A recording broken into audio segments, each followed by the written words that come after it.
Okay friends, તો previous લેક્ચરમાં આપણે કેટલાક ટેક્સ એક્ઝામ્પલ જોયેલા, હજી એમાં 1-2-3 બાકી છે. તો એ આજે જોઈશું અને સ્વાધ્યાય 4.2 આગળ વધારીશું. તો થોડી વાતો તમને યાદ કરાવી દઉં. નિશ્ચાયકના ગુણધર્મો આપણે ભણેલા બધા, આરઆઈ ટુ સીઆઈ, આરઆઈ જે સીઆઈ જે, પછી R I equal to R I plus k R I and C I equal to C I plus k C જે. ઓકે, પછી આપણે જોયેલું નિશ્ચાયકનું મૂલ્ય શૂન્ય ક્યારે ક્યારે થાય. આ તમામ ગુણધર્મો આપણે અગાઉ જોયું, ઉદાહરણના દાખલામાં આપણે યુઝ કરેલા છે. તો એ નિશ્ચાયકના ગુણધર્મવાળી જે મારો આગળનો લેક્ચર હતો, એક લેક્ચર અગાઉનો જે લેક્ચર હતો તે ખાસ તમારે ધ્યાનથી જોવાનો છે ને એના જે પોઈન્ટ્સ મેં તમને કીધેલા એ તમારે યાદ રાખવાના છે. બીજું, નિશ્ચાયકના દાખલામાં કેટલીક આના કોઈ ગુણધર્મો નથી, બટ આ ટિપ્સ જેવું છે, તમને થોડી ટ્રીક અને ટિપ્સ જેવું કહેવાય કે ભાઈ યાદ રાખવાના પોઈન્ટ હંમેશા. નિશ્ચાયકનો દાખલો ગણો એટલે તમારા બ્રેનમાં આ વસ્તુ યાદ રાખવાની કે પહેલું, નિશ્ચાયકને બને એટલો સિમ્પલ બનાવવાની ટ્રાય કરવાની. નિશ્ચાયકને બને એટલો સિમ્પલ બનાવવાની ટ્રાય કરવાની. સિમ્પલ કઈ રીતે બનાવવાનો? તો કે આપણી પાસે નિશ્ચાયકના બધા ગુણધર્મો છે જ, બરાબર, નિશ્ચાયક પરની બધી પ્રક્રિયાઓ છે જ. તો with the help of them આપણે એને થોડો સિમ્પલ બનાવવાનો. સિમ્પલ બનાવો એટલે કેવો બનાવો? તો કે નિશ્ચાયક આ પ્રકારનો જે આમાં બતાવેલો છે, આ કેવો કોમ્પ્લેક્સ છે, બરાબર. નિશ્ચાયકમાં બને ત્યાં સુધી ઝીરો લાવવાનો પ્રયત્ન કરવાનો. નિશ્ચાયકમાં બને ત્યાં સુધી ઝીરો લાવવાનો પ્રયત્ન કરવાનો, તો નિશ્ચાયક સિમ્પલ થઈ જાય અને એનું સાદુરૂપ તમે સિમ્પલી રીતે આપી શકો. બીજું, નિશ્ચાયકમાં ઝીરો ક્યારે આવશે? તો કે જ્યાં સુધી નિશ્ચાયકમાં 3 1 નહીં આવશે ત્યાં સુધી ઝીરો આવવાની શક્યતા ઓછી હોય છે. તો બને ત્યાં સુધી પ્રયત્ન કરવાનો 3 એકા લાવવાના, 3 1 લાવવાના. મેં ગઈકાલે એક નિયમ આપેલો, 3 એકા તો 2 0. 3 એકા સ્તંભમાં હોય તો બી 2 0 બને, ને 3 એકા એક હારમાં હોય તો બી 0 બને. તો 3 એકા તો 2 0. યાદ રાખો, 3 એકા ક્યાં તો કોઈ એક જ સ્તંભમાં હોવા જોઈએ, કાં તો કોઈ એક જ હારમાં હોવા જોઈએ. તો આ કેટલીક ટ્રીક અને ટિપ્સ છે નિશ્ચાયક માટેની. ચાલો, તો ઉદાહરણ 15 જોઈએ. તો ઉદાહરણ 15 શું કહે છે? એક્સ વાય ઝેડ ભિન્ન છે. મતલબમાં આનો મતલબ થોડો અહીંયા લખી દઈએ. X not equal to Y, Y not equal to Z and Z not equal to X. એનો મતલબ એક્સ વાય ઝેડ 3 ભિન્ન છે, પરસ્પર ભિન્ન છે. તો એક્સ વાય ઝેડ ભિન્ન હોય તો ડેલ્ટા બરાબર આ નિશ્ચાયક બરાબર 0 હોય તો prove that 1 plus x Y Z બરાબર 0. રકમ જો કેવી કોમ્પ્લેક્સ થાય છે, આ શરત આપેલી છે, આ રિલેશન તમને આપેલો, ત્યાં નિશ્ચાયકનું મૂલ્ય 0 છે. Then prove that 1 plus x Y z equal to 0. Okay, તો અહીં તમને આના બરાબર 0 આપેલો, તો ત્યાંથી શરૂઆત કરીએ. X Y Z, Y square Z square, 1 plus X cube, 1 plus Y cube, 1 plus Z cube, બરાબર. આના બરાબર 0 તમને આપેલું છે, બરાબર. તો અહીંયા નિશ્ચાયકમાં સરવાળો છે, તો યાદ કરો આપણે સરવાળાનું એમાં વિભાજન કરતા હતા. તો અહીંયા સરવાળાનું વિભાજન કરીએ તો X Y Z, x square Y square Z square 1 1 1 plus x Y Z, x square Y square Z square, X cube Y cube Z cube equal to 0, બરાબર. આવું એક થશે. યાદ કરો, તમે સમજાલું, જે સ્તંભ કે હારમાં સરવાળો હોય એને છૂટી પાડી નાખવાની. તો આ સ્તંભમાં સરવાળો હતો તો એને છૂટી પાડી, તો પહેલામાં બધે 1 લખ્યું, બીજામાં બધે આ ક્યુબવાળા પદ લખ્યા. બીજું, પહેલી ને બીજી હાર બંનેમાં સેમ જ રહી. આ રહી પહેલી ને બીજી હાર બંનેમાં સેમ જ હતી, બરાબર. તો આ વસ્તુ છે. આગળ વધીએ તો મને એવું લાગી રહ્યું છે કે આ નિશ્ચાયક મેં તમને કીધેલું, નિશ્ચાયક સિમ્પલ બનાવવાનો. નિશ્ચાયક સિમ્પલ કઈ રીતે બને? કાં તો એમાં એકા અને 0 લાવવાના, કાં તો એમાંથી જે કંઈ કોમન નીકળતું હોય તે લાવવાનું. આમાં 3 એકા મને દેખાઈ રહ્યા છે, આમાં કંઈક થશે. ચાલો, તો એનું જોયું જશે અમને. આને પહેલાં એઝ ઇટ ઇઝ લખી દઉં, બરાબર. પ્લસ બાળકો કીધું તેમ આમાં પહેલી હારમાંથી મને એક્સ કોમન નીકળતો દેખાય છે. તો પહેલી હારમાંથી એક્સ કોમન, બીજી હારમાંથી વાય કોમન ને ત્રીજી હારમાંથી ઝેડ કોમન. એનો મતલબ X Y into Z common નીકળે. પહેલી હારમાંથી એક્સ કોમન, બીજી હારમાંથી વાય કોમન ને ત્રીજી હારમાંથી ઝેડ. યાદ રાખો, નિશ્ચાયકમાં દરેક હારમાંથી કોમન અને દરેક સ્તંભમાંથી કોમન નીકળે, જ્યારે શ્રેણિકમાં આખા શ્રેણિકમાંથી કોમન નીકળે. યાદ રાખજો, ગઈકાલે મેં આ ડિફરન્સ તમને વિડીયોમાં સમજાવેલો હતો. નિશ્ચાયકમાં જે કંઈ બી કોમન નીકળે તે શ્રેણિકમાં જે કંઈ બી કોમન નીકળે તે આખા શ્રેણિકમાંથી કોમન નીકળે.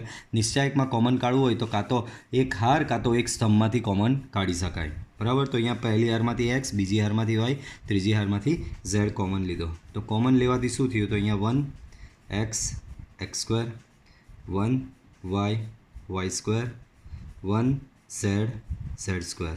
બરાબર. That is equal to 0. તો મને આ નિશ્ચાયક થોડો સેમ જેવો દેખાય, થોડા સ્તંભને હાર એની સફળ છે. તો તમે જોઈ શકો છો અહીંયા પહેલો સ્તંભ 1 1 1 છે, તો આનો ત્રીજો સ્તંભ 1 1 1 છે. આનો બીજો સ્તંભ એક્સ વાય ઝેડ છે, તો આનો પહેલો સ્તંભ એક્સ વાય ઝેડ છે. બરાબર. આનો ત્રીજો સ્તંભ X square Y square Z square છે, તો આનો બીજો છે. મતલબમાં સ્તંભ થોડા આમ તેમ આપેલા છે, તો કંઈ વાંધો નહીં, આપણે આમ તેમને બધા સરખા કરી નાખીએ. બાળકો, આ 1 1 વાળો સ્તંભ જુઓ તો અહીંયા પહેલો છે ને અહીંયા છેલ્લો છે, તો હું આ બેની અદલા બદલી કરી દઉં પહેલાં. તો પહેલા સ્ટેપમાં મેં શું કર્યું?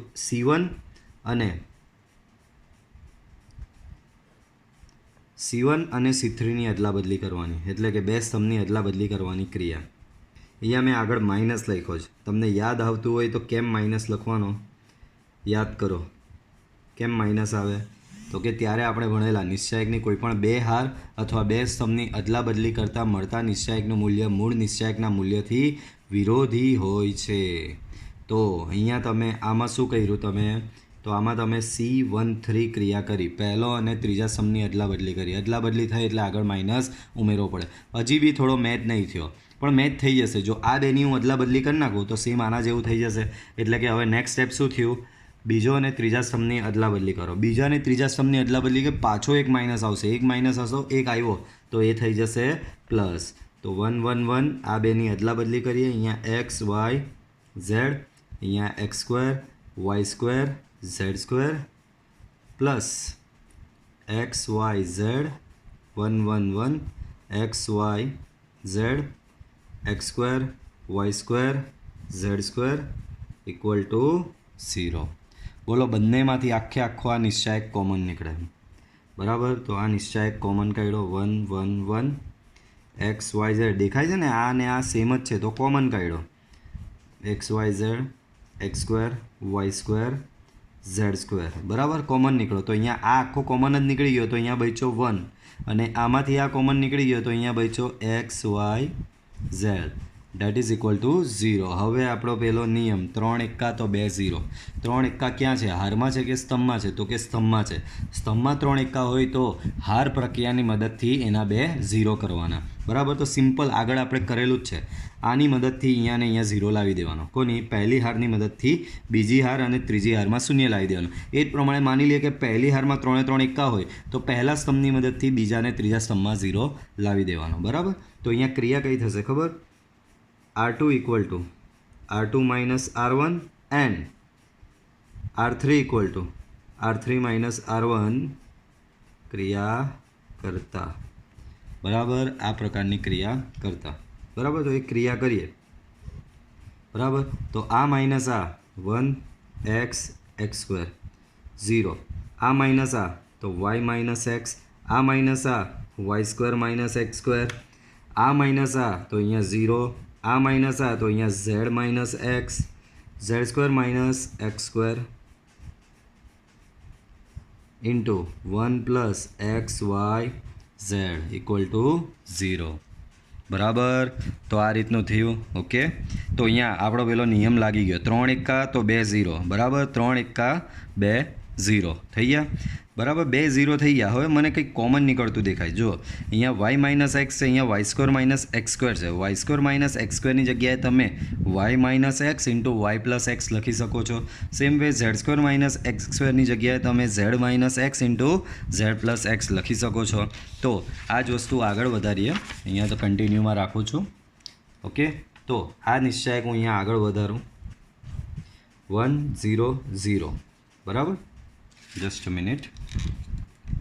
Okay, 1 0 0 x, here y minus x, z minus x, અહીંયા x square, Y square minus x square એટલે કે y minus x into y plus x, z square minus x square એટલે કે z minus x z plus x, બરાબર, into 1 plus x Y z equal to 0, બરાબર. હવે તમને અહીંયા clearly દેખાય બીજી હારમાંથી વાય માઇનસ એક્સ કોમન નીકળે છે બાળકો.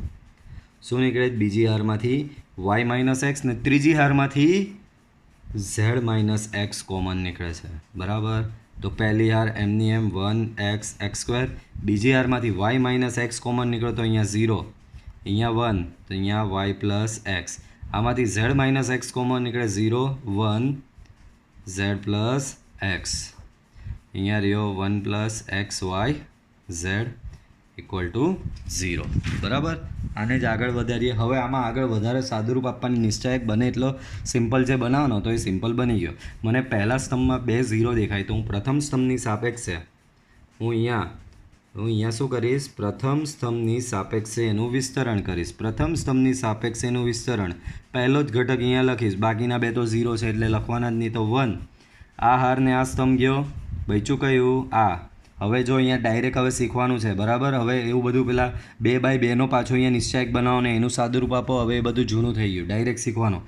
આ ઘટક લખો 1, એની હાર ને એનો સ્તંભ ગયો, બચ્યા આ આવ્યો આટલો ભાગ, બરાબર. આટલા ભાગનું પાછું નિશ્ચયક, તો આ ગુણ્યા આ ઝેડ પ્લસ એક્સ માઇનસ આ ગુણ્યા આ માઇનસ વાય માઇનસ એક્સ, બાજુમાં હજી બાકી છે 1 plus x Y z equal to 0, y minus x z minus x, બાળકો ક્લિયરલી દેખાય છે, એક્સ એક્સ કેન્સલ, બચ્યું માત્ર ઝેડ માઇનસ વાય, બરાબર. 1 plus x Y z equal to 0, બરાબર. તો આવું કહી આવ્યું. હવે દાખલાની શરૂઆત જોઈએ આપણે સાબિત શું કરવાનું હતું, તો કે એક્સ વાય ઝેડ ભિન્ન હોય ને ડેલ્ટા આ એટલે કે આ નિશ્ચયક બરાબર 0 હોય, then prove that 1 plus x Y Z 1 plus x Y z equal to 0, આવું સાબિત કરવાનું છે, બરાબર. તો 1 પ્લસ એક્સ વાય ઝેડ મને અહીંયા દેખાય છે. હવે જે શરૂઆતમાં શરત આપેલી ને તેનો અહીંયા યુઝ થશે. બાળકો તમને એમ કીધેલું છે કે એક્સ વાય ને ઝેડ ભિન્ન છે, એનો મતલબ x not equal to y not equal to z not equal to x છે જ, બાળકો. હવે તમને સિમ્પલ તમને ભાષામાં સમજાવું. ભાઈ કોઈ પણ બે સંખ્યાનો ગુણાકાર 0 હોય તો એનો મતલબ શું? કે આ તો બેમાંથી કોઈ એક સંખ્યા 0 છે, કાં તો બંને 0 છે. હવે અહીંયા જો આનો ગુણાકાર આનો આ ગુણ્યા આ ગુણ્યા આ ગુણ્યા આ 1 2 3 અને 4 પદનો ગુણાકાર 0 છે. શું છે? આ 1 2 3 અને 4 પદનો ગુણાકાર 0 છે. એનો મતલબ આમાંથી કોઈક 0 હશે તો જ એનો ગુણાકાર 0 આવે. તમને બધાને જ ખબર છે કે કોઈ પણ બે સંખ્યાનો ગુણાકાર ત્યારે જ 0 હોય જ્યારે બેમાંથી કોઈ એક 0 હોય કાં તો બંને 0 હોય. તો આ 4 પદનો ગુણાકાર 0 છે, એનો મતલબ આ 4માંથી કોઈ એક 0 હશે.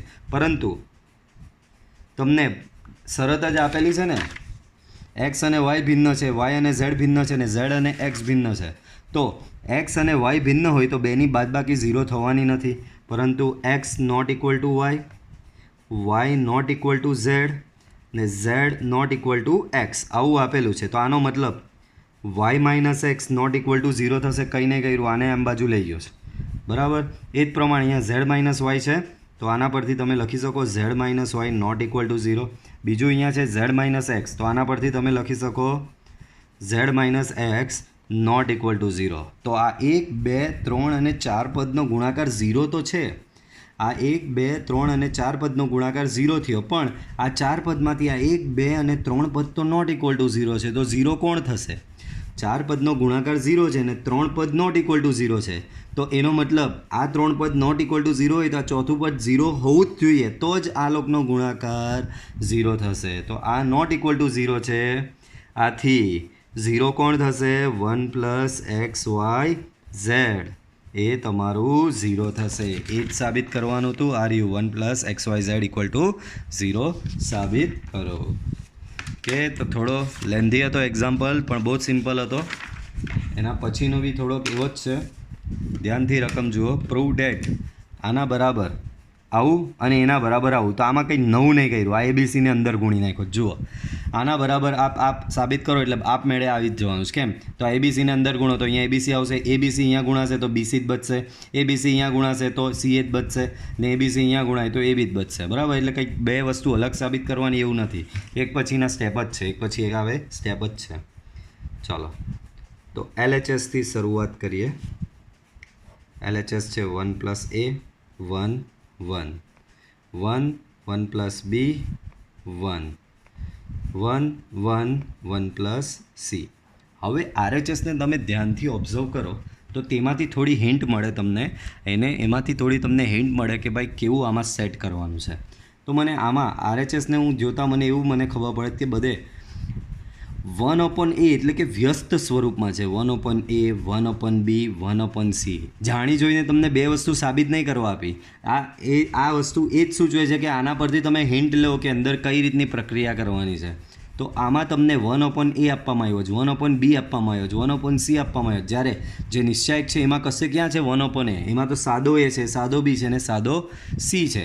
1/a કશે નથી. એનો મતલબ અહીંયાથી હિન્ટ મળે કે નિશ્ચાયકમાં આ પ્રકારનું પહેલાં બનાવવું પડશે તો જ આ હોય ને. તમે જ્યાં સુધી એલએચએસમાં 1/a 1/b 1/c નહીં હશે ત્યાં સુધી આવો 1/a 1/b 1/c વાળો આરએચએસ ક્યાંથી આવશે? બરાબર? તો એ અહીંયાથી જ આવશે. બરાબર? તો આપણે કઈ બી હિસાબે નિશ્ચાયકમાં આવું 1/a 1/b 1/c સેટ કરવું પડે. ચાલો, એ પહેલી હારમાં છે, બી બીજી હારમાં છે અને સી ત્રીજી હારમાં છે. તો જો ધ્યાનથી રાખો હું કઈ ક્રિયા કરું છું. તો પહેલી હારને હું 1/a વડે ભાગું. બરાબર? આને a વડે ભાગું. બીજી હારને હું b વડે ભાગું અને ત્રીજી હારને હું c વડે ભાગું. બરાબર? પહેલીને a વડે, બીજીને b વડે, ત્રીજીને c વડે ભાગું. તો પહેલી હારને જો તમે a વડે ભાગો તો અહીંયા 1/a પ્લસ 1. આ એકને a વડે ભાગો 1/a, આ એકને a વડે ભાગો 1/a, અહીંયા બી આને b વડે ભાગો તો અહીંયા થશે 1/b. આને b વડે ભાગો બાળકો, અહીંયા b વડે ભાગો તો આ થઈ જશે 1/b. આને b વડે ભાગો તો અહીંયા 1, આને b વડે ભાગો 1/b, આને c વડે ભાગો 1/c, આને c વડે ભાગો 1/c, આ 1ને c વડે ભાગો 1/c ને c ને c વડે ભાગો તો 1 થશે. બરાબર? આ રીતનું થશે. બીજું આપણે ભણેલા નિશ્ચાયકની કોઈ પણ હારને જો અહીંયા મેં શું કર્યું, એ વડે ભાગ્યું છે. ધ્યાન રાખો, મેં તમને સમજાવું. 5 વડે ગુણો તો 5 વડે ભાગવું પડે. તો અહીંયા એ વડે ભાગ્યા તો બાર એ વડે ગુણવું પડે, બી વડે ભાગ્યા તો બી વડે ગુણવું પડે, સી વડે ભાગ્યા તો સી વડે ગુણવું પડે. ધ્યાન રાખજો, આ બહુ જ અગત્યની વસ્તુ છે. આ ભૂલી ગયા તો દાખલો આખો ખોટો પડે તમારો. તો એ બી સી આવું આવ્યું. હવે નિશ્ચાયકની વાત કરીએ. તો નિશ્ચાયક કંઈક તમારો આવો છે, બહુ જ સરસ બની ગયો. હવે કંઈક આના જેવો દેખાય છે, આરએચએસ જેવો. હવે આરએચએસ શું કહે? 1 plus 1/a 1 plus 1/a plus 1/b plus 1/c જોઈએ, બધાનો સરવાળો. જ્યારે અહીંયા છૂટા છવાયા છે પણ છે બધા. જો હું આ સ્તંભની વાત કરું ને, માત્ર આ સ્તંભની, પહેલા સ્તંભની, તો એમાં આ આખું પદ બને જ છે. જો 1/a 1/b 1/c. બીજા સ્તંભની વાત કરું તો એમાં બી 1/a 1/b 1/c ને 1. ત્રીજા સ્તંભની વાત કરું તો 1/a 1/b 1/c અને 1. તો એમાં બી આ બને જ છે. તો આપણે એક બહુ જ અગત્યનું, જ્યારે આવું આવે ને, કંઈ જ નહીં થતું હોય અને બધું આવું મોટા મોટા પદ બનાવવાના હોય સરવાળાના, ત્યારે હંમેશા યાદ રાખો એક જ નિયમ લાગે, બધું કાં તો પહેલી હારમાં ભેગું કરી દો કાં તો પહેલાં સ્તંભમાં ભેગું કરી દો. તો અહીંયા બધું પહેલી હારમાં ભેગું કરવા માટે આપણી પાસે પ્રક્રિયા, મેં સ્પેશિયલ થિયરી આની આપેલી તમને. R1 બરાબર R1 plus R2 plus R3. બરાબર? બધી હારને પહેલી હારમાં ઉમેરી દો. આનો મતલબ શું? R1 બરાબર R1 પોતે પ્લસ બીજી હાર પ્લસ ત્રીજી હાર. બરાબર? એટલે અહીંયા બધા જ પદ ભેગા થઈ જશે. તો અહીંયા પહેલી હારમાં 1 plus 1/a plus 1/b plus 1/c. તો બચ્યું શું? 1 plus 1/a plus 1/b plus 1/c. Same અહીંયા બી એવું જ થશે, 1 plus 1/a 1/b 1/c. Same અહીંયા બી એવું જ થશે, 1 પ્લસ 1/a 1/b 1/c. બાકીની બે હાર એમની એમ જ રહેશે. બરાબર? બરાબર. બોલો, પહેલી હારમાં દરેક ઘટક સમાન આવી ગયા. યાદ રાખો, આ ઓપોર્ચ્યુનિટી ક્યારેય નિશ્ચાયકમાં મિસ નહીં કરવાની. કોઈ હારમાંથી જે કંઈ કોમન નીકળતું હોય તે બહાર કાઢી લેવાનું, તો તમારો નિશ્ચાયક શું થઈ જશે? સરળ. મેઇન આપણો એમ એ જ છે, તમારો જે નિશ્ચાયક છે એને સરળ બનાવવાનો છે. સરળ બનાવશો તો સાદુરૂપ જલ્દી અપાશે અને તમારો જવાબ જલ્દી આવશે. તો કોમન કાઢવું જે પ્રક્રિયા છે એ બી એક નિશ્ચાયકને સરળ કરવાની જ પ્રક્રિયા છે. તો હું પહેલી હારમાંથી આખું પદ કોમન કાઢી નાખું. 1/a, 1/b, 1/c. તો અહીંયા 1 બચ્યું. 1/b, 1/b + 1, 1/b, 1/c, 1/c, 1/c + 1. બરાબર. તો પહેલી હારમાં શું થઈ ગયું? 3 એકા થઈ ગયા. પહેલી હારમાં શું થઈ ગયું? 3 એકા. આપણો નિયમ 3 એકા તો 2 0. આપણો નિયમ શું કહે? 3 એકા તો 2 0.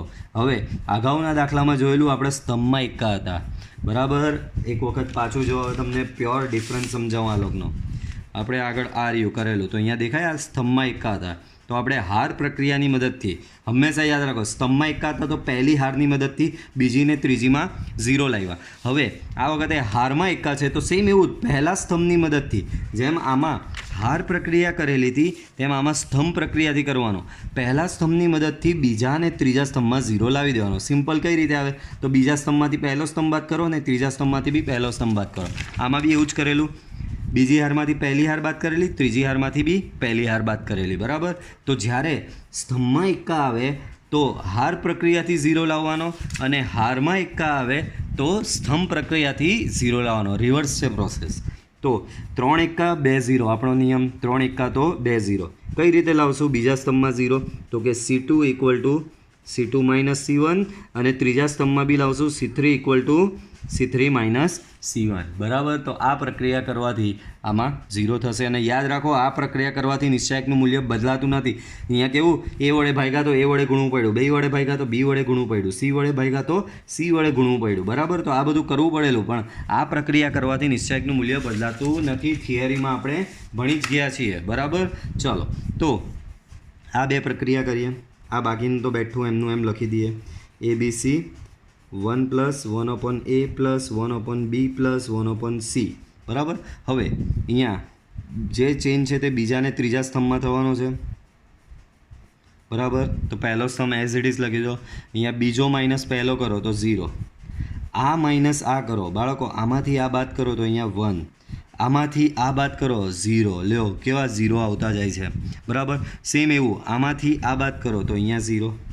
1/b માંથી 1/b બાદ થયા તો અહીંયા બી 0. ધ્યાન રાખો, આ ત્રીજા સ્તંભમાંથી પહેલો સ્તંભ બાદ કરું છું અને આમાંથી આ બાદ કરો તો અહીંયા 1 આવી જશે. તો જો તમને કેવા 4 0 મળ્યા આ બે પ્રક્રિયા કરવાથી. કેટલો સિમ્પલ થઈ ગયો તમારો નિશ્ચાયકને, મને ક્લિયરલી દેખાય. પહેલી હારમાં 2 0 છે. હું પહેલી હારની સાપેક્ષે એનું વિસ્તરણ કરી દઉં. તો અહીંયા ABC એમનો એમ 1 + 1/a + 1/b + 1/c. પહેલી હારની સાપેક્ષે અહીંયા વિસ્તરણ કરો તો 1. બાકીના બે પદ તો લખવાના જ નહીં. 1 આ હારને આ સ્તંભ ગયો 1 × 1 તો કે 1 ને માઇનસ 0 × 0 તો કે 0. બરાબર. તો આનો જવાબ તો 1 જ આવ્યો. તો ઇનફેક્ટ જો ને આપણું આવી જ ગયેલું હતું.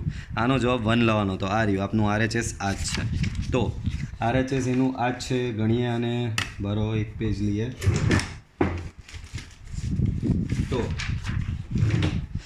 થોડું બે વસ્તુ સાબિત કરવાની છે. આને અહીંયાથી કન્ટિન્યુ કરીએ. તો અહીંયા આવું આવી ગયેલું હતું તમારું. અહીંયા ABC બરાબર બ્રેકેટમાં 1 + 1/a + 1/b + 1/c. ને આનો જવાબ તો 1 જ રહેશે. 1 જ કંઈ ફેર નહીં પડે. બરાબર. ઇન શોર્ટ તમારું આ આવું આવી ગયું. બરાબર. તો આ જ તમારું પહેલું RHS છે. આ રહ્યું પહેલું RHS સાબિત થઈ ગયું. તો આ તમારું પહેલું સાબિત થયું. હવે બીજું સાબિત કરવાનું છે, એટલે કે આવું સાબિત કરવાનું. તો મેં તમને કીધેલું આ અંદર ગુણવાથી જ આવી જાય છે. ABC ને અંદર ગુણો. ABC અહીંયા 1 સાથે ગુણાય તો ABC × 1/a, ABC × 1/a BC, ABC × 1/b તો કે AC ને ABC × 1/c તો કે AB. તો ફાઇનલી તમારા બંને RHS આ રીતે આવી જશે. બરાબર. આગળ હવે સ્વાધ્યાય ચાલુ થાય છે. સ્વાધ્યાય 4.2 રકમ ધ્યાનથી જુઓ. રકમ શું કહે છે તો કે 1 થી 5માં નિશ્ચાયકના ગુણધર્મનો ઉપયોગ કરી અને વિસ્તરણ કર્યા સિવાય એટલે નિશ્ચાયકનું વિસ્તરણ, જે આપણે પ્રથમ હાર, બીજી હાર, ત્રીજી હારની સાપેક્ષે જે વિસ્તરણ કરીએ છીએ ને, એવું વિસ્તરણ કરવાનું જ નહીં. ડાયરેક્ટ ગુણધર્મની મદદથી જ જવાબ લાવો. એટલે જ મેં તમને લેક્ચર સ્ટાર્ટ થયો ત્યારે કીધું કે અગાઉનો જે થિયરિટિકલ લેક્ચર હતો એ બહુ જ અગત્યનો હતો. બરાબર. નિશ્ચાયકના ગુણધર્મો ગમે ત્યાં તમારે યુઝ કરવાના આવશે ને આવશે જ.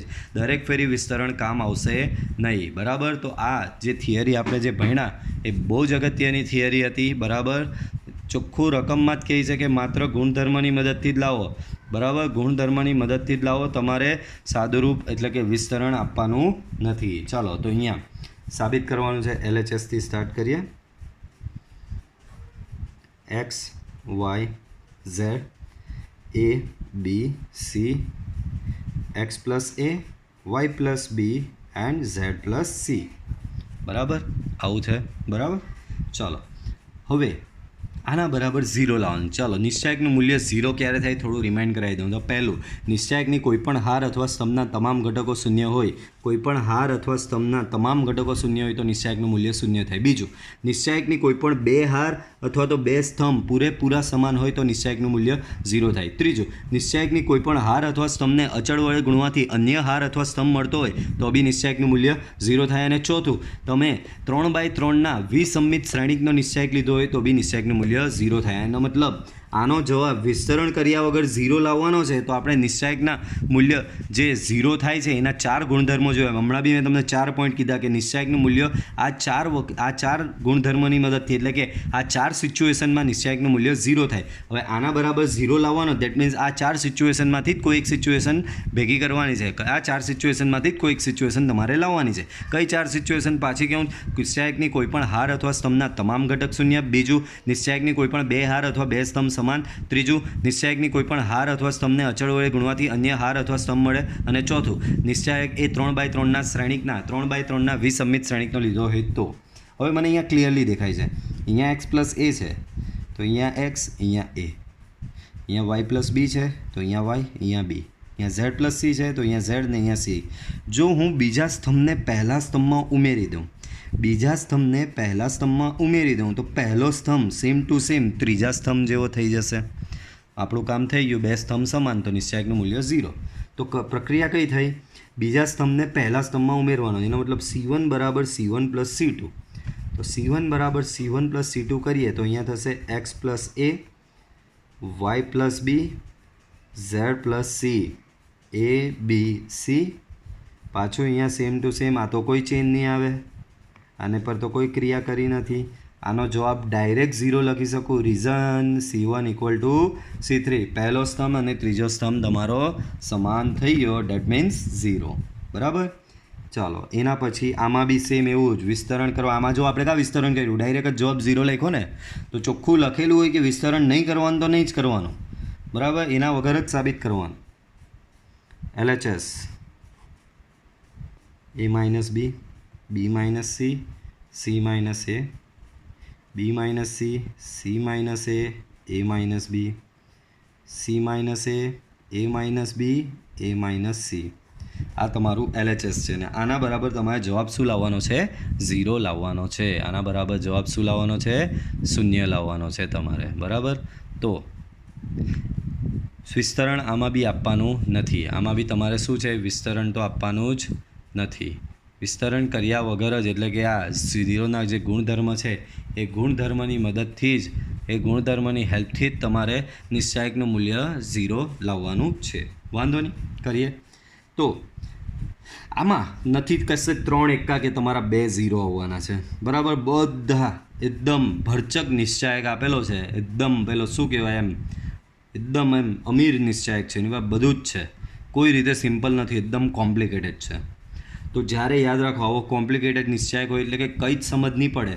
બરાબર. નિશ્ચાયકમાં કઈ રીતે 0 લાવો કે નિશ્ચાયકને કઈ રીતે સિમ્પલ બનાવો, કે ભાઈ નથી સમજ પડતી કે આ નિશ્ચાયક જે છે એને સિમ્પલ કઈ રીતે બનાવાય. તો આવી સિચ્યુએશનમાં એક જ વસ્તુ મદદ કરશે. હમણાં થોડી વાર પહેલાં કીધું તે કે આ તો બધા જ ઘટક પહેલી હારમાં ભેગા કરી દો, કાં તો બધું પહેલાં સ્તંભમાં ભેગું કરી દો. અને એ માટેની ક્રિયા છે તમારી આ. અહીંયા હું બધું હારમાં ભેગું કરી દઉં તો R1 બરાબર R1 plus R2 plus R3. આમાં શું કર્યું, બધી જ હારને પહેલી હારમાં સરવાળામાં આપી દીધી. જ્યારે પાછું ધ્યાન આપો, નિયમ શું કહે કે નિયમ તો નથી, આ ટ્રીક અને ટિપ્સ જેવું કહેવાય, બરાબર. તમને ટ્રીક કહું છું કે જ્યારે બી નિશ્ચયક આવો કોમ્પ્લિકેટેડ હોય ને સમજ નહીં જ પડતી હોય કે ભાઈ ક્યાં ઝીરો લાવો ને ક્યાંથી સિમ્પલ બનાવો, બધું કોઈ એક હારમાં કાં તો બધું કોઈ એક સ્તંભમાં, મોસ્ટલી બધું કાં તો પહેલી હારમાં ભેગું કરવાનું કાં તો મોસ્ટલી બધું પહેલાં સ્તંભમાં ભેગું કરવાનું. તો આમાં મેં શું કર્યું, બધું પહેલી હારમાં ભેગું કરું છું, એટલે કે પહેલી હારમાં બધી હાર ઉમેરી કરવાનું. ભેગું કરવાનો મતલબ શું, પહેલી હારમાં બધું ઉમેરી દેવાનું, બરાબર. તો અહીંયા હું પહેલી હારમાં ઉમેરી દઉં બધું. તો ધ્યાનથી જુઓ, આ પહેલી હારમાં ઉમેરીએ, આ A માઇનસ બી તો છે જ, આ નીચેનો અહીંયા ઉમેરાઈ જાય પ્લસ B માઇનસ C, નીચેનો ઉમેરાઈ જાય પ્લસ C માઇનસ A, આ અહીંયા થયું. સેમ અહીંયા B minus C plus C minus A plus A minus B, same અહીંયા C minus A plus A minus B plus A minus C, બરાબર. તો બધું પહેલી હારમાં ઉમેરાઈ ગયું, બાકીની બે હાર એમની એમ, C minus A minus B, C minus A minus B અને A માઇનસ C, બરાબર. ચલો હવે અહીંયા આ દેખાય, આ B કેન્સલ, C અને CB કેન્સલ, A અને AB કેન્સલ, એવી રીતે અહીંયા બધે જ એવું થશે, જોઈ લો. Minus B plus B minus B minus C plus C minus A plus A, same અહીંયા બી બધું આ રીતે કેન્સલ થઈ જશે, બરાબર. ઇન શોર્ટ તમને નિશ્ચય કેવો સિમ્પલ થઈ ગયો, અહીંયા બી 0, અહીંયા બી 0, અહીંયા બી 0, બાકીના તો એમના એમ જ રહ્યા. B minus C minus A minus B, C minus A minus B, A minus C, બરાબર. પહેલી હારના તમામ ઘટક 0, નિશ્ચયકનું મૂલ્ય 0, બરાબર. કારણ કે પહેલી હાર નિશ્ચયકની કોઈ પણ એક હારના તમામ ઘટક 0, નિશ્ચયકનું મૂલ્ય 0, that is your RHS. Same as અહીંયા બી તમારું આ RHS તમારું 0 હતું, તો લખી દેવાનું. ઓકે, હજી છે આમાં 5 દાખલા છે આવા. ચલો એના પછીનો, હવે આવા દાખલા આવે ને તો બહુ ધ્યાનથી તમારે ઓબ્ઝર્વ કરવા પડે, બરાબર. કારણ કે એનું એ રીતે કોઈ મેળ નહીં પડે, બરાબર. બહુ થોડું ક્રિટિકલ હોય, બરાબર. તમારે થોડું લાંબુ વિચારવું પડે, બીજું કંઈ નહીં, બરાબર. 2 3 5 7 8 9 65 75 એન્ડ 86, બરાબર. આ રીતનો નિશ્ચયક આપેલો છે, આનું મૂલ્ય RHS બરાબર 0 લાવવાનું છે. 0 લાવવા માટેની મેં જે 4 મેથડ કીધી તે હજી પણ જેણે આગળનો થિયરીનો લેક્ચર નહીં જોયો હોય એના માટે આ બધું વ્યર્થ છે. પહેલાં એ લેક્ચર જોઈએ, ત્યારબાદ અહીંયા આવે, બરાબર. ચાલો, તો આમાં તમારે આના બરાબર 0 લાવવાનું છે, બરાબર. નિશ્ચયકના ગુણધર્મ વિસ્તરણ. હવે અડધા લોકો શું કરશે એક્ઝામમાં, કોઈ બી હારની સાપેક્ષે વિસ્તરણ કરશે ને 0 લઈ આવશે, અને પછી હું નીચે ક્રોસ આપીને 0 આપીશ, પછી મારી પાસે આવશે કે સર મેં 0 તો સાબિત કર્યું, પણ હું એમ જ કહીશ લે તો બી પાછો બીજો 0 લઈ જા. કારણ કે રકમમાં લખેલું છે કે ભાઈ વિસ્તરણ કર્યા વગર સાબિત કરવાનું છે ને, બરાબર. ચાલો, તો અહીંયા જુઓ, હવે આ જે હિન્ટ ક્યાંથી લેવાની, તો કે આ બે સ્તંભ નહીં દેખાતા તમને, એકદમ નાના નાના ઘટકો છે. આ એક જ એવો વિચિત્ર આપેલો છે કંઈ, બરાબર. આ એક જ એવો વિચિત્ર આપેલો છે. તો જ્યારે આવી સિચ્યુએશન હોય કે બે સ્તંભ આવા નાના ઘટકોના હોય ને એક સ્તંભ આવી રીતે મોટા ઘટકોનો આપેલો હોય, ત્યારે સમજી લેવાનો જે મોટા મોટા ઘટકોવાળો જે સ્તંભ છે એ બાકીના બે નાના ઘટકોવાળા સ્તંભથી જ બનતો હશે 100%.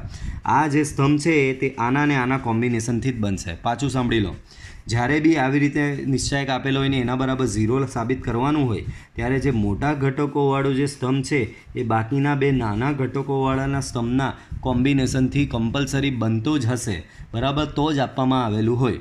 હવે અહીંયા ધ્યાનથી જુઓ, હવે આ વસ્તુ હમણાં હું કહીશ, તમને એમ કહેશે કે સર આ કેવી રીતે સમજ પડે, તો ભાઈ એ બધું પ્રેક્ટિસથી આવડશે, એ બી તમને કહી દઉં છું, બરાબર. ચાલો, 65 છે તો 7ને અહીંયા પહેલી જ વાત કરું, 7ને એવી કઈ સંખ્યા વડે ગુણું, 65 છે તો 7ને એવી કઈ સંખ્યા વડે ગુણું કે જેથી સંખ્યા 65ની નજીક આવે. તો 7નો ગણ્યો બોલ, 7નો તમારી પાસે ટેબલ હોય 7, 7 એકા 7, 7 દુ 14, 28, બરાબર. 7 તાલી 21, 7 ચોક 28, 7 પંચા 35, 7 છંગ 42, 7 7 49, 7 8 56, હજી નજીક જવાનું, 7 8 56, 7 9 63 આવી ગયા. 63 એ 65થી નજીક કહેવાય. તો તમને અહીંયા હિન્ટ શું મળી, 7ને 9 વડે ગુણું તો હું આની નજીક આવી જાઉં. સેમ અહીંયા 9 આવ્યો તમારો ઘટક, નીચે કમ્પલસરી એનાથી થઈ જ જતું હશે. અહીંયા 8 ગુણ્યા 9 કરો તો 72 આવી ગયો 75ની નજીક. અહીંયા 9 ગુણ્યા 9 કરો 81 આવી ગયો 86ની નજીક. હવે પાછું કહ્યું તો તમે ઘટક કયો લાવ્યા, પાછું પહેલેથી આખું અંડુ કંટ્રોલ ઝેડ 65 છે. 7 વડે એવી કઈ સંખ્યા ગુણું કે જેથી 65ની નજીકની મને સંખ્યા મળે? તો 7 વડે તમે લાવ્યા ઘડિયા પરથી, એટલે કે 7ના ટેબલ પરથી લાવ્યા 9 ગુણ્યા 7 63, પણ અહીંયા તો 65 છે, પણ આ રહ્યો બાજુમાં 2 પડેલો છે ને, તો 9 ગુણ્યા 7 63, 63 વત્તા 2 65 થઈ જાય. સેમ 9 ગુણ્યા 8 72, 72 વત્તા 3 75, 9 ગુણ્યા 9 81, 81 વત્તા 5 86. તો અહીંયા હિન્ટ શું મળી તમે? હિન્ટ એ મળી કે જો હું બીજા સ્તંભને 9 વડે ગુણું, બીજા સ્તંભને 9 વડે ગુણીને એને આમાં ઉમેરી દઉં, કયા? પહેલા સ્તંભમાં. બરાબર, તો શું જાદુ થયો જુઓ. સો 2 પ્લસ આને 9 વડે ગુણું તો 63, તો 2 પ્લસ 63 અહીંયા આવશે. બરાબર, આને 9 વડે ગુણું તો 72, 3 પ્લસ 72 હિયર, 3 પ્લસ 72. આને 9 વડે મલ્ટીપ્લાય કરો 81, 5 પ્લસ 81. બાકીના બે સ્તંભ બેઠા એમના એમ જ રહેશે 65, 75, 86. બરાબર, આવું થયું. આગળ વધીએ તો અહીંયા થશે હવે 63 પ્લસ 2 65, 72 પ્લસ 3 75, 81 પ્લસ 5 86, 7 8 9 65 75 86. બરાબર, બોલો અહીંયા બંને સ્તંભ સમાન છે, જવાબ 0. રીઝન C1 બરાબર C3. રીઝન શું થશે? C1 equal to C3. Okay, RHS તમારો આવી ગયો. બરાબર, એના પછી બી એવો જ છે, વિસ્તરણ કરવાનું નથી, ડાયરેક્ટ જ સાબિત કરવાનું કે આના બરાબર 0. ચાલો તો LHSથી શરૂઆત કરીએ. LHS 1 1 1 BC CA AB A into B plus C, B into C plus A, C into A plus B. હવે અડધા વિદ્યાર્થી અહીંયા, અડધા સ્ટુડન્ટ છે ને અહીંયા ખુશ થઈ જાય, ફોર્મમાં આવી જાય, સાહેબ તમે કીધેલું 3 એકા તો 2 0 કરી દો, 2 0. પણ ભાઈ સમજ, એ 3 એકા 2 0 આપણે કેવી સિચ્યુએશનમાં કરતા હતા? આ રહ્યું, તમને આગળનો દાખલો ગણાવું બતાવું તો એમાં આ દેખાય તમને, 3 એકા 2 0 કરતા હતા તો એમાં તમે વિસ્તરણ આપતા હતા. આ રહ્યું, આ 3 એકા પરથી 2 0 કર્યા. બરાબર, તો આના પછી નેક્સ્ટ સ્ટેપમાં અહીંયા આગળ વધેલા ને પછી નિશ્ચાયકનું વિસ્તરણ આપેલું. તો 3 એકા 2 0 ક્યારે લાવતા હતા? નિશ્ચાયકનું વિસ્તરણ આપવાનું હોય તો. બરાબર, આ દાખલામાં બી જુઓ, આ 3 એકા 2 0 કર્યા, 3 એકા પરથી અહીંયા 2 0 લાવ્યા, પછી એ નિશ્ચાયકનું વિસ્તરણ આપેલું, આપણે એ નિશ્ચાયકનું વિસ્તરણ આપેલું. પણ હવે આ પ્રકારના દાખલામાં તો શું છે, તમને વિસ્તરણ કરવાનો મોકો જ નથી. તમારી પાસે વિસ્તરણ કરવાનો ચાન્સ જ નથી. તમને ના જ પાડી છે કે વિસ્તરણ કરવાનું જ નથી, તો પછી 3 એકાને પરથી 2 0 લાવવાનો શું ફાયદો?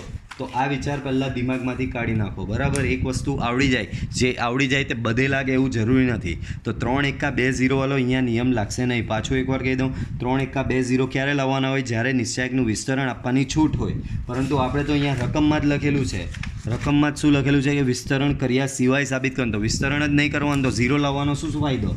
બરાબર, તો એના લીધે આપણે અહીંયા બીજી દિશામાં વિચારવું પડશે. 1 1 1 આ એ અંદર મલ્ટીપ્લાય થાય AB પ્લસ AC, B અંદર મલ્ટીપ્લાય થાય BC પ્લસ AB, C અંદર મલ્ટીપ્લાય થાય AC પ્લસ BC. બરાબર, આવું થયું. હવે 3 વસ્તુ છે અહીંયા તમારી પાસે, AB છે, BC છે અને AC છે. જોઈ લો અહીંયા બીજો BC AC ને AB. હવે એક વસ્તુ ઓબ્ઝર્વ કરો, AB છે AC છે, તો આને શું ખૂટે છે? BC. હાલો બાજુમાં પડેલો છે. BC છે AB છે, એને શું ખૂટે? AC. હાલો બાજુમાં પડેલો છે. AC છે BC છે, આને ખૂટે શું? AB. તો આ રહ્યો બાજુમાં પડેલો. તો આ આખા સ્તંભને આમાં ઉમેરી દો, તો જે ખૂટતા છે જેને તે મળી જાય. તો ક્રિયા કઈ થઈ? C2 બરાબર C2, અથવા તો આને આમાં ઉમેરી દો તો બી ચાલે. ચાલો એવું કરવું છે તો એવું, C3 બરાબર C3 પ્લસ C2, આને આમાં ઉમેરો તો બી જવાબ આવવાનો જ છે. એમ નહીં વિચારતા કે સર અહીંયા અમને છેકી નાખ્યું તો આનો જવાબ નહીં આવતો છે. જેમ કરો તેમ જવાબ તો આવવાનો જ છે. બરાબર, આને આમાં ઉમેરો કે આને આમાં ઉમેરો, બનવાનું તો સેમ જ છે. બરાબર, આગળ વધીએ. તો આ ક્રિયા કરી, તો આ ક્રિયા કરવાથી થયું શું? બધું C3માં ઉમેર્યું, BC CA AB. તો અહીંયા બધું થઈ જશે AB BC AC, AB BC AC, AB BC AC. બરાબર, આવું થશે. ક્લિયર? બોલો, ત્રીજા સ્તંભમાંથી કોમન શું નીકળે બાળકો? ત્રીજા સ્તંભમાંથી અહીંયા તમારું કોમન નીકળશે AB BC અને AC. બરાબર, આ કોમન નીકળે તો બચે શું? 1 1 1 BC CA AB, અહીંયા બી 1 1 1. બરાબર, આવું થશે. બાળકો ક્લિયરલી દેખાય છે પહેલો અને ત્રીજો સ્તંભ સમાન છે. પહેલો અને ત્રીજો સ્તંભ સમાન, નિશ્ચાયકનું મૂલ્ય direct 0. Reason C1 = C3 and this is your RHS. બરાબર, આ શું થશે તમારું? RHS. આગળ વધીએ. ઓકે, આગળ એવું જ છે, આના બરાબર આ સાબિત કરવાનું છે વિસ્તરણ આપ્યા સિવાય. શું કરવાનું છે? વિસ્તરણ આપ્યા સિવાય સાબિત કરવાનું છે. LHSથી સ્ટાર્ટ કરીએ. ચાલો, તો LHSથી સ્ટાર્ટ કરીએ. અહીંયા તો LHS લખું છું, B + C Q + R Y + Z C + A R + P Z + X. Okay, તો આ મેં ખાલી સિમ્પલી LHS અહીંયા લખ્યું છે. શું કર્યું છે? સિમ્પલી LHS લખ્યું છે. આગળ બાળકો, આમાં બી મને નથી કશે 3 એકા દેખાતા હતા કે નથી કંઈક એમ નિશ્ચાયક સિમ્પલ બનતો હોય એવું દેખાય છે. નિશ્ચાયક કોઈ બી હિસાબે સિમ્પલ બનતો હોય એવું દેખાતું નથી. તો મેં તમને થોડી વાર પહેલાં જ નિયમ આપેલો, જ્યારે આવું કંઈ દેખાય કે જેથી તમારું કંઈ સિમ્પલ નહીં થતું હોય, બધું એક હારમાં કાં તો બધું એક સ્તંભમાં ભેગું કરી દેવાનું. શું કરવાનું? બધું કાં તો એક હારમાં કાં તો બધું સ્તંભમાં ભેગું કરી દેવાનું. આપણે મોસ્ટલી પ્રેક્ટિસ હારની રાખવાની, કારણ કે હારની પ્રક્રિયા મેક્સિમમ થતી હોય. તો અહીંયા બધું પહેલી હારમાં ભેગું કરી દેવું. R1 બરાબર R1 + R2 + R3. પહેલી હારમાં બધું ભેગું. બાળકો, પહેલી હારમાં બધું ભેગું કરો. હવે આમાં અહીંયા તમને થોડા મોટા થયા એવું માની લઉં. B + C C + A A + B. આ બી આમાં આ અને આ ઉમેરવાનું છે. B + C + C + A + A + B. તો તમે ધ્યાનથી ઓબ્ઝર્વ કરશો ને તો B 2 વાર થઈ જશે, AB 2 વાર થઈ જશે અને C બી 2 વાર થઈ જશે. એનો મતલબ અહીંયા શું થશે ખબર? 2 times A + B + C. Same એ રીતે અહીંયા જો PQR છે બધું, તો અહીંયા શું થઈ જશે? 2 ટાઈમ્સ P + Q + R. અને સેમ વે અહીંયા શું થઈ જશે? 2 ટાઈમ્સ X + Y + Z. આવું થઈ જશે. નીચેની 2 હારમાં તો કોઈ ચેન્જ નહીં, બધું પહેલી હારમાં જ અહીંયા કરેલું છે. બરાબર, તો નીચેની 2 હાર same as it is R + P Z + X A + B P + Q X + Y. બરાબર, સેમ ટુ સેમ લખી દીધી. મને 2 કોમન નીકળતો દેખાય છે. જે કોમન નીકળતું હોય એ તો કાઢી જ નાખવાનું બાળકો, તો જ તમારું અહીંયા સિમ્પલ થશે. તો 2 કોમન નીકળો અહીંયાથી. ઓકે, 2 શું કર્યો? કોમન કાઢ્યો. C + A R + P Z + X A + B P + Q X + Y. બરાબર, આવું થયું. હવે આવું કરવાથી ફાયદો શું થયો? તો હવે અહીંયા ધ્યાનથી જુઓ ફાયદો શું થયો તે. તો આવું કરવાથી ફાયદો એક જ થશે. અહીંયા A + B + C છે, મતલબમાં 3 પેરામીટર અહીંયા છે. અહીંયા નીચેના જે છે તેના 3 પેરામીટર અહીંયા છે, અહીંયા નીચે છે તેના અહીંયા છે, અને અહીંયા નીચે છે તેના 3 પેરામીટર અહીંયા છે. બરાબર, હું C + A ને આમાંથી બાદ કરી નાખું તો આ A અને C ઉડી જશે. સેમ R + P અહીંયાથી બાદ થઈ જાય તો R ને P ઉડી જાય, બચે Q. Z + X બાદ થઈ જાય તો અહીંયા બચે ખાલી Y. તો ક્રિયા કઈ થઈ બાળકો? C1 = C1 - C2. કોઈ કહે કે સર મારે ત્રીજી હાર બાદ કરવી, C1 = C1 - C2, તો બી ચાલે. 3માંથી 3 ઘટક છે, એમાંથી એક ઘટક થવાનો છે, 2 બાદ થઈ જશે કોઈ બી. બરાબર, ચાલો. તો ચેન તમારો માત્ર પ્રથમ હારમાં થવાનો છે. ચેન શું છે? પ્રથમ હારમાં જ થવાનો છે. માત્ર ચેન પ્રથમ હારમાં થવાનો હોય તો બાકીની 2 હાર તો તમારે એમની એમ જ લખી દેવાની. બરાબર, બાકીની 2 હાર એમની એમ લખો આ રીતે. બરાબર, પહેલી હાર આમાંથી C + A બાદ કરો, આમાંથી C + A બાદ કરો તો અહીંયા બચે B. આમાંથી R + P બાદ કરો તો અહીંયા બચે Q. ને આમાંથી Z + X બાદ કરો તો અહીંયા બચે Y. બરાબર, આવું બચ્યું. આગળ વધીએ. અહીંયા મને હવે આ ઇન્ડિવિજ્યુઅલ ઘટક બચ્યા B Q અને Y. નીચે સર્ચ કરવાનું કે B Q Y ક્યાં પડેલા છે, તો આ રહ્યા બી ક્યુ અને વાય. તો હું ત્રીજી હારમાંથી, સોરી અહીંયા મિસ્ટેક થઈ, ધીસ ઇઝ આ હાર પ્રક્રિયા થઈ, આપણે હારમાંથી વાત કર્યું બાળકો. Okay, it's okay, fine, okay. ચાલો, સો R1 = R1 - R2 કર્યું. સેમ અહીંયા ત્રીજી હારમાંથી હું પહેલી હાર બાદ કરી નાખું, ત્રીજીમાંથી પહેલી, તો આ બી સિમ્પલ થઈ જશે. તો ક્રિયા કઈ થઈ? R3 = R3 - R1. સો 2 ટાઈમ્સ ચેન્જ બધો ત્રીજી હારમાં આવવાનો છે. તો પહેલીને બીજી તો લખી જ દેવાની, બી Q Y C + A R + P Z + X. તો પહેલીને બીજી હાર લખી દીધી. ત્રીજી હારમાં શું ચેન્જ? આ બી અહીંયાથી બાદ થાય તો અહીંયા બચશે A, ક્યુ અહીંયાથી બાદ થાય તો અહીંયા બચશે P, વાય અહીંયાથી બાદ થાય તો અહીંયા બચશે X. તો તમારી પાસે હવે શું આવ્યું ખબર? A, P અને X. શોધો. ઉપર છે APX, તો આ રહ્યા A, P અને X. તો આની હેલ્પની મદદથી આ બી સિમ્પલ થઈ જશે. તો ક્રિયા કઈ થઈ? બીજી હારમાંથી ત્રીજી હાર બાદ કરવાની. તો અહીંયા ક્રિયા થશે R2 = R2 - R3 ક્રિયા. બરાબર, આ ક્રિયા તમારે કરવાની છે અહીંયા. Okay, just a minute. તો વધીએ આગળ. આ ક્રિયા અહીંયા ટ્રાય કરીએ કરવાની. તો R2 = R2 - R3 છે. બરાબર, તો આ ક્રિયા અહીંયા કરીએ.